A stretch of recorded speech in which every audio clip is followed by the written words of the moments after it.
समझाइए अपने उस सांसद को। अभी तो उसको एक थप्पड़ पड़ा, सिर्फ 5 उंगली के निशान पड़े थे। ऐसी बात करोगे, गटर जेनजी को गटर कहोगे, जेनजी को गटर करोगे, तो तुम्हारी सरकार को इस देश का नौजवान, इस देश का जेनजी पकड़ के गटर में डालने का काम करेगा। किसान आंदोलन करता है तो खालिस्तानी हो जाता है, मुसलमान आंदोलन करता है तो पाकिस्तानी हो जाता है, नौजवान आंदोलन करता है तो चाइनिस्तानी हो जाता है। लेकिन मैं इस सरकार के बारे में कहना चाहता हूं, जो लोग AK-47 चलाते हैं, छात्रों के सर पे लाठियां चलाते हैं, आंसू गैस के गोले छोड़ते हैं, वो सरकार आतंकवादियों जैसा आचरण कर रही है, आतंकवादियों जैसा व्यवहार कर रही है। सर फोड़ दिए गए, उनके ऊपर आंसू गैस के गोले छोड़े गए, वो चीखते रहे, चिल्लाते रहे, 500 छात्रों को घायल किया। और बिहार के अंदर इन लोगों ने AK-47 चलाया सर। वो आतंकवादी है हमारे छात्र, वो हमारे घरों के बच्चे आतंकवादी हैं सर, जिनके ऊपर आपने गोलियां चलाई। और तो और इनकी एक सांसद है मान्यवर, उन्होंने किसान आंदोलन में किसानों को गालियां दी, नौजवानों के आंदोलन में नौजवानों के लिए इतनी भद्दी टिप्पणी की मान्यवर, इस सदन के अंदर मैं कह नहीं सकता मान्यवर। हमारी बच्चियों को यह कहा गया, उनके चरित्र के ऊपर सवाल उठाया गया। हत्या के खिलाफ सख्त कानून बनता है, बलात्कार के खिलाफ सख्त कानून बनता है। तो कोई हत्या का अपराधी होता है, बलात्कार का अपराधी होता है जिसको सजा मिलती है। पेपर कराने की जिम्मेदारी तो सरकार की है मानवर, पेपर कराने की जिम्मेदारी तो सरकार की है। आपको अपने ऊपर कॉन्फिडेंस ही नहीं है कि आप ऐसा पेपर कराएंगे जिसमें पेपर लीक ना हो, यह आपको कॉन्फिडेंस नहीं, इसलिए आप ये कानून लेके आए। कानून में लिखा क्या है? इस कानून में आप लिख रहे हैं 2 महीने में इन्वेस्टिगेशन पूरी हो जाएगी, 3 महीने में ट्रायल खत्म हो जाएगा। 2 महीने में इन्वेस्टिगेशन पूरी हो जाएगी, 3 महीने में ट्रायल खत्म हो जाएगा। कितने कोर्ट है आपके पास? पूरे देश में कितने जजेस हैं आपके पास? फास्ट ट्रैक कोर्ट की असलियत मान्यवर पता है आपको? 2.5 lakh cases fast track court के अंदर पेंडिंग पड़े हुए हैं। यह आपकी हकीकत है। फास्ट ट्रैक कोर्ट की हालत यह है, एक लड़की एसिड विक्टिम, शाहीन नाम है उसका, 15 साल तक फास्ट ट्रैक कोर्ट में उसका मुकदमा चला और 15 साल के बाद सारे के सारे आरोपी बरी हो गए। क्या फास्ट ट्रैक कोर्ट की बात आप कर रहे हैं? गुमराह करने की बात आप करते हैं मानवर। इनके राज में 1 लाख सरकारी स्कूल हिंदुस्तान में बंद हुए, 1,20,000 सरकारी स्कूल ऐसे जिसमें एक टीचर है, 98,000 सरकारी स्कूल ऐसे जिसमें बच्चियों के लिए टॉयलेट का इंतजाम नहीं है, 1,19,000 सरकारी स्कूल ऐसे जिसमें बिजली का इंतजाम नहीं है मान्यवर। यह सरकार शिक्षा के ऊपर मात्र 2% पैसा खर्च करती है, मिड डे मील में नमक रोटी खाने को देती है। इसलिए क्योंकि मोदी जी का नारा है, अनपढ़ रहेगा इंडिया तभी तो अंधभक्त बनेगा इंडिया, अनपढ़ रहेगा इंडिया तभी तो अंधभक्त बनेगा इंडिया। मानवर, इस सरकार ने कोयला चुराया, गैस चुराया, बिजली चुराई, पानी चुराई, शिक्षा चुराया, स्कूल चुराया, अस्पताल चुराया, पेपर चुराया। हम लोगों ने सोचा अब क्या चुराएंगे? बोले हम चंदा भी चुराएंगे, राम का चंदा भी चुराएंगे। पेपर चोरी से लेके चंदा चोरी तक सारे चोरी के गुनाह में तुम लोग शामिल हो। मानवर,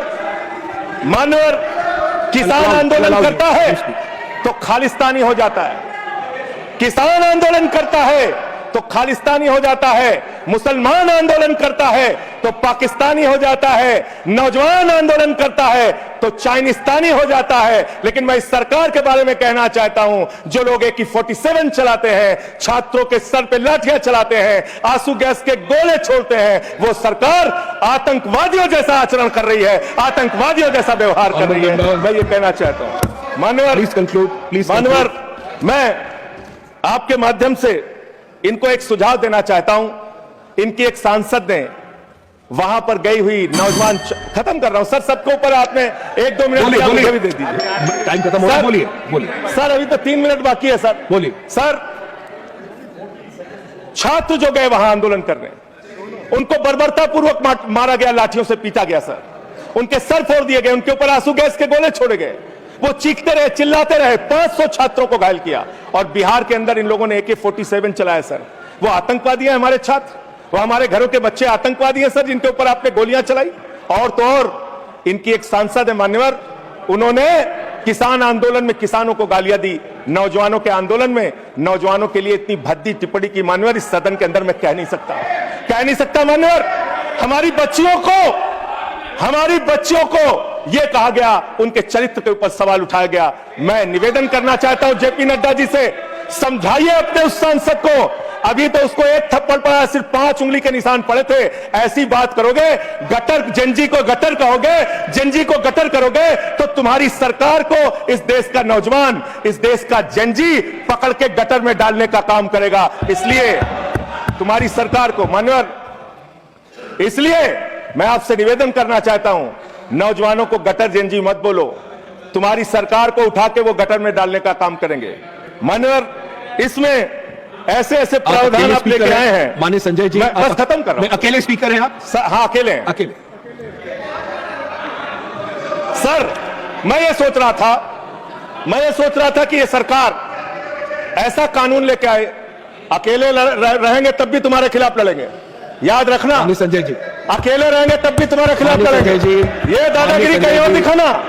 बैठ जाओ, चंदा चोरी करते हो तुम लोग। माननीय तरुण जी,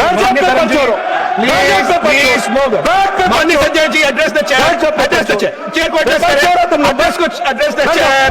माननीय संजय जी, मैं खत्म कर रहा हूं सर। एड्रेस द अरे नहीं, एड्रेस द चेयर। माननीय तरुण जी, पेपर चोर, प्लीज प्लीज। सर, मैं सोच रहा था संजय जी, अंतिम एक बात खत्म। माननीय तरुण जी, पेपर चोर, प्लीज अकेला रहूंगा तो लड़ूंगा तुमसे। किसी गलत फहमी में मत पड़ना।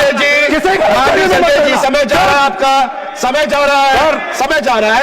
एड्रेस करिए सर, एड्रेस द चेयर। मान्यवर, मैं सोच रहा था कि आखिर ये सरकार ये पेपर चोरों के खिलाफ कार्रवाई क्यों नहीं करती। मुझे ये पता चला मान्यवर, ईडू टेस्ट नाम की एक कंपनी, खत्म कर रहा हूं, ईडू टेस्ट नाम की एक कंपनी जो गुजरात के अंदर ब्लैक लिस्टेड हुई, उससे बिहार में पेपर कराया गया, वहां भी ब्लैक लिस्टेड हुई। उसी से यूपी में पेपर कराया गया, वहां से भी ब्लैक लिस्टेड हुई। तो जो पेपर चोर है वो अहमदाबाद में ब्लैक लिस्ट हुए, बिहार में ब्लैक लिस्ट हुए, यूपी में पेपर चोरी की, क्योंकि उनको पेपर कराने का ठेका इसलिए मिलता है क्योंकि उनका संबंध। खत्म कर रहा हूं सर, 30 सेकंड सर, 30 सेकंड। ओस ईडू टेस्ट कंपनी का पेपर चोर का संबंध देश के प्रधानमंत्री और कई राज्यों के मुख्यमंत्री से है। थैंक यू, मुख्यमंत्री से है sir. No, please photo no, sir खत्म कर रहा हूं, धमकी मत दिलवाइए सर। कंक्लूड करिए। चोर हमको धमकी दे रहे हैं, ये चंदा चोर हमको धमकी दे रहे हैं। Anything unparliamentary will not go on record. Anything unparliamentary will not go on record. Please conclude करिए। I'll allow you. Chandrashekhar ji के अंतिम लाइन कंक्लूड करिए। आप ही आ रहे हैं सर, हम कंक्लूड करिए। I'll have to put that on. I'll allow you. Conclude करिए। बिठाइए कंक्लूड करिए। पेट पे दर्द शुरू हो गया। संजय जी, मिर्गी के झटके आ रहे हैं सर, उनको समझाइए। कंक्लूड करिए प्लीज। मिर्गी के झटके आ रहे हैं सर, उनको समझाइए सर। मैं आपको समय दूंगा। कंक्लूड करिए सर, कंक्लूड करिए। अंत में चंद्रशेखर जी, स्वर्गीय प्रधानमंत्री जी की एक लाइन के साथ अपनी बात कहना चाहता हूं। इस देश के नौजवानों की तरफ से आपको, जिन हाथों में शक्ति भरी है राज तिलक देने की, जिन हाथों में शक्ति भरी है राज तिलक देने की, उन हाथों में ही ताकत है सर उतार लेने की। इसलिए अहंकार। Thank you.